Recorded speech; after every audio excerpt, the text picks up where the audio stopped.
Globally, there is an initiative to restore the focus and respond to concerns that microfinance institutions have lost focus on their clients. As the sector grows, the need to focus on client needs in order to build their confidence in the sector has become crucial. Universal standards of social performance management they are practices that have been developed by the global microfinance sector to act as a guideline for microfinance institutions that have a double bottom line, so that these practices can be guidelines for such institutions to look at and know whether they are actually practicing social performance management. I would compare them to the sound practices of microfinance institutions. Those were general, but these are specific for social performance. You know, microfinance institutions, for us, we are a double bottom line business in that we aim at making profits, making money so that we can remain sustainable. But then we also have a major goal of ensuring that the lives of the clients we serve are getting better. We usually like to refer to ourselves as social businesses. So in terms of measuring the financial performance, we've done well. People are able to tell whether financially they are doing well or not as an institution. But in terms of finding out if the lives of the clients we are serving are getting better, it's still lacking. That's why people can purport that microfinance institutions make people poorer. So now what these universal standards are trying to do is to guide institutions on how to ensure that they remain on track and track progress on whether their clients' lives are being transformed into better lives. The Association of Microfinance Institutions of Uganda is an umbrella body of microfinance institutions formed voluntarily by the stakeholders in the sector to assist in ensuring an enabling operating environment for the microfinance institutions and promoting professionalism and transparency, among other things. We are telling our institutions, our member institutions, be transparent. Tell them up front, I charge this, I charge this, I charge this, I charge that. We don't even tell them to reduce the interest rate, but we tell them to be transparent. Tell them up front what you charge, and that is all. So that a client will think and say, I think I will take it, it's good for me, I can manage. But we also tell our members, as institutions dealing with their own clients, that give a client opportunity to complain if I am not satisfied. So we have what we call complaints handling, redress. If a client is complaining, please listen to her, listen to him. In the execution of its mandate, the Association of Microfinance Institutions of Uganda, AMFIU, seeks to spread, in aid of other MFIs, best practices to improve the microfinance industry. Over the years, the number of microfinance institutions has been growing, and so has been the number of persons seeking to access credit. The impact of the microfinance institutions is too big. Of the MFIs, too is more visible than never before, and the volumes of credit portfolios and clientele are fast growing. AMFIU is concentrating on promoting social performance management and client protection to ensure that the customer is at the center of all products and services delivered by the microfinance institutions. These practices are being documented to offer experiences and, where applicable, clients with success stories as case studies. It is an effort to enforce and promote the universal standards of social performance management and client protection. AMFIU has been promoting the universal standards of social performance management among its members and also in the entire sector with the support of the MFC Social Performance Fund. And one of the practices that came out most commonly that our members were interested in learning more about was the complaints handling systems and poverty measurement. So we have already developed case studies for our members case studies which our members can use to learn how this can be done. but also we decided to use another communication channel through the documentary to reach out to those who could probably not read the case study. And that's why this documentary is mainly focused on the complaints handling systems and poverty measurement using the PPI. One such microfinance institution noted to be doing well in this area is Pride Microfinance Limited, with its clients' complaints handling systems CCHS. In 2013, we agreed as management that customer service, being at the center of our business, we should track customer complaints from branches, from departments, so that we are able to improve on our service delivery to our clients. Additionally, customer service is among our core values as Pride, and we value it too much.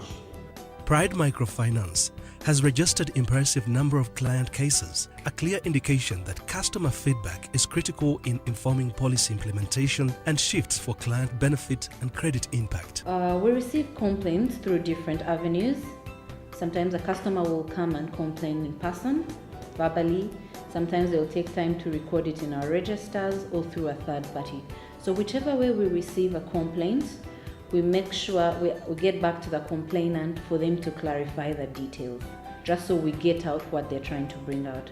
When that is done, we verify the details and investigate, and all our customers must get feedback within 3 working days. Sometimes the feedback is not for closure of the issue per se, but sometimes it's a commitment that we acknowledge receipt of your complaint and we'll get back to you. And then of course we follow up until the issue has been closed.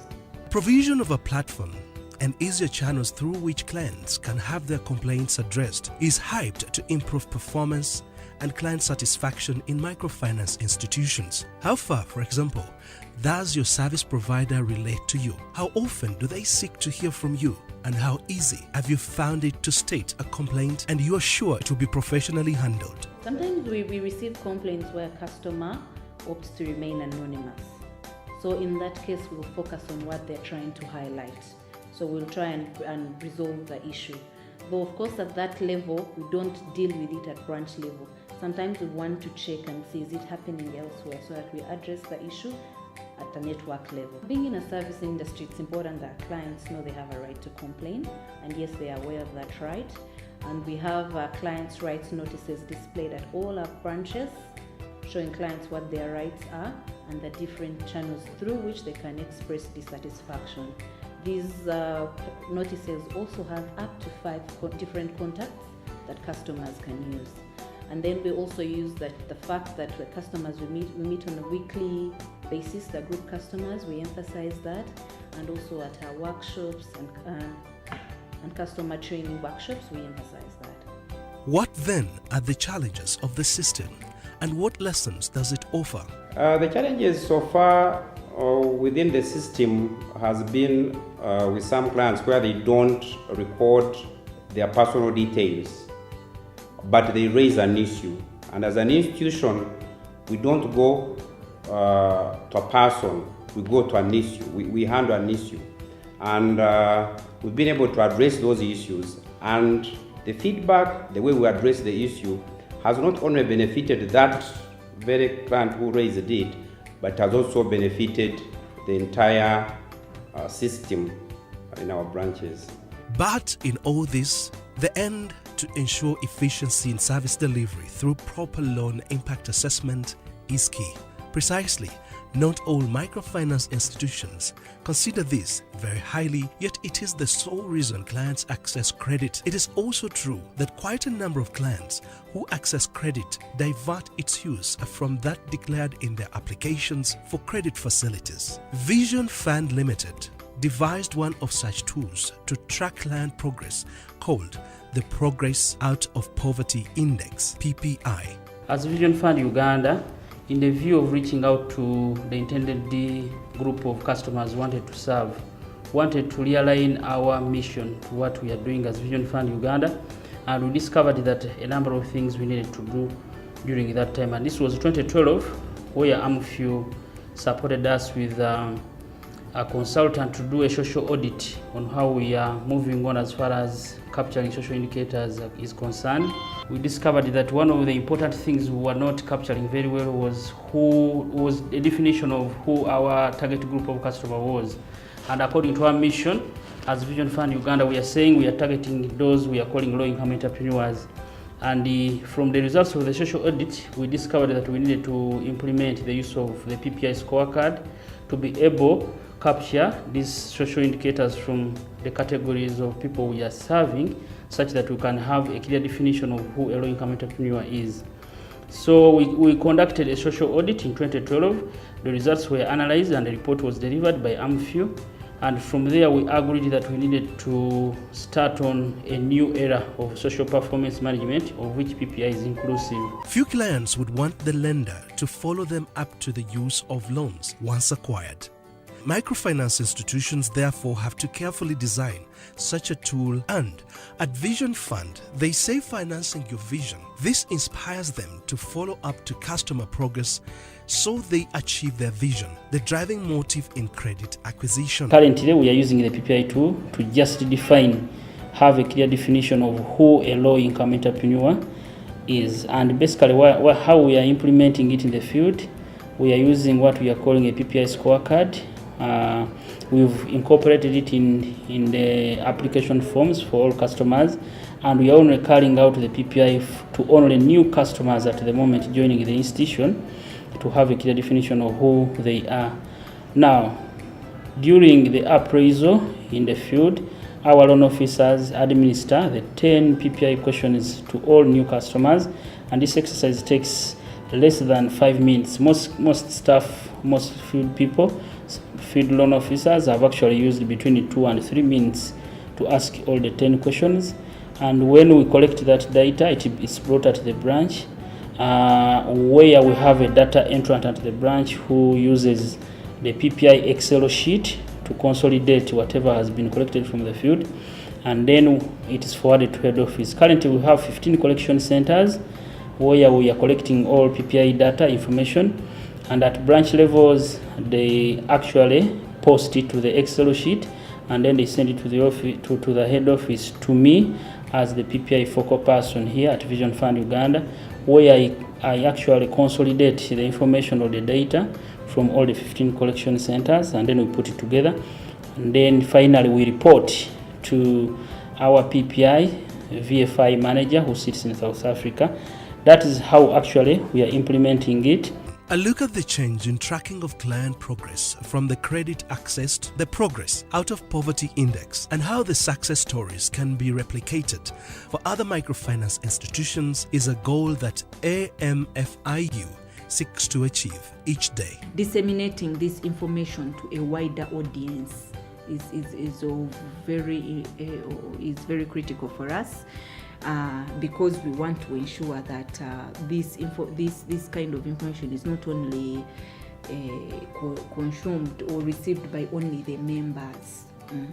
So that's why we shall use different dissemination channels to ensure that these issues of the universal standards and so on get to as many microfinance institutions as possible through using different channels, even if the law is not yet in place. So that's why we are making an effort that even if the law is not yet in place, to ensure that these people do it as a statutory obligation. In the meantime, in the absence of the law, we as the national umbrella of the microfinance institutions, we want to ensure that we try to disseminate this information to as wider as we can to the sector. The microfinance industry is one of the fastest growing drivers of the economy, and one that caters for low-income earners and the SMEs. Regulation is one major facilitator of this industry, and it's much sought by all stakeholders. What is true, however, that the industry has gone so fast and big to be ignored, yet the demand to grow the saving and credit culture in Uganda remains so big, a duty that all must address.